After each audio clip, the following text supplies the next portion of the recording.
پلوشا خان آپ بتائیے گا، یہ انتخابی نتائج کیا ظاہر کرتے ہیں کہ پی ایم ایل این بہت مقبول ہو گئی ہے، یا 22% لوگوں نے جو ووٹ ڈالا ہے اس سے کیا ظاہر ہوتا ہے کہ لوگوں کا اعتماد اٹھ گیا اس نظام سے؟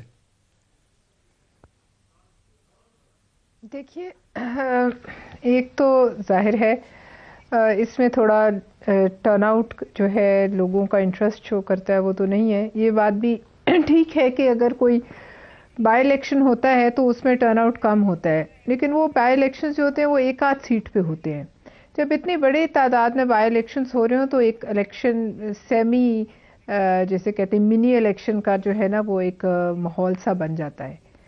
اس میں کوئی دو رائے نہیں کہ لوگ نہیں نکلے، اور بائی الیکشنز پر جو ہے وہ مقبولیت کا بھی میں سمجھتی ہوں دعویٰ جو ہے وہ مناسب نہیں ہے.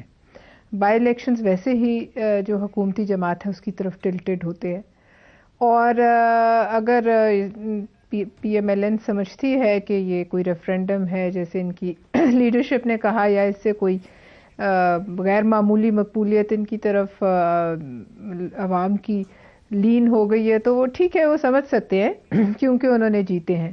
لیکن بہرحال یہ کوئی آئیڈیل الیکشن نہیں ہے، اور ایک گو کہ ہم ابھی شاید ایگری نہ کریں، لیکن اکیلے میں شاید اگر سیاسی ورکرز ایک دوسرے سے بات کریں تو وہ ضرور اس بات پہ متفق ہوں گے کوئی آئیڈیل الیکشن نہیں، اس کی ٹرن آؤٹ انتہائی لو ہے.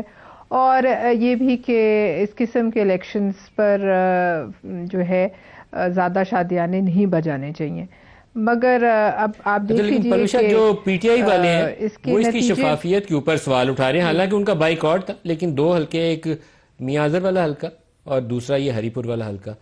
کیا آپ کو لگتا ہے کہ شفافیت جو ہے وہ مین فیکٹر رہی ہے ان دونوں حلقوں میں پی ٹی آئی کو کم ووٹ پڑنے میں؟ دیکھیے، میں نے میاں اظہر کے حلقے کو فالو نہیں کیا. سچی جو بات ہے میں اس پر کوئی اتنی صائب رائے نہیں دے سکتی. شفافیت کا جو ایشو ہے وہ تو پی ٹی آئی کو یا دوسری پارٹیز کو بھی، ہمارا بھی ایک کینڈیڈیٹ دوست کھوسا صاحب ایسے ہی باتیں کر رہے ہیں، اور انہوں نے شاید ابھی کوئی پریس کانفرنس بھی ایڈریس کی، اور اگر وہ جاتے ہیں اپنی شکایت لے کے ای سی پی تو پارٹی ان کے ساتھ کھڑی ہوگی. اور ہر جگہ دیکھیے شفافیت اس ملک کے الیکشن میں کبھی ہوئی بھی نہیں، اور نہ آئندہ آنے والے کئی الیکشنز میں نظر آتی ہے. تو یہاں تو وہی حالات ہے، ندیم ملک صاحب جو چلتے رہتے ہیں، جو پاور میں ہوتا ہے اس کو ایک ایج ضرور حاصل ہوتی ہے. اور گو کہ آج کل بہت کھلی دھاندلی کرنا مشکل ہو گیا ہے سب کے سامنے، لیکن ظاہر ہے